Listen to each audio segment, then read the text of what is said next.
Hi, my name is Rachel, and I've been invited to take the Bag Buster Challenge.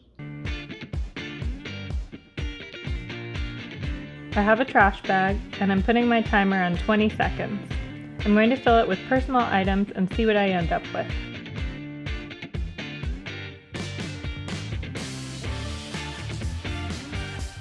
As a mom, I cannot imagine this happening to my daughter. That's what children entering foster care experience.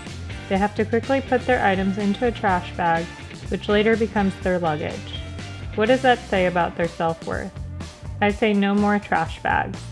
Today I'm becoming a bag buster by giving $10 a month to Comfort Cases.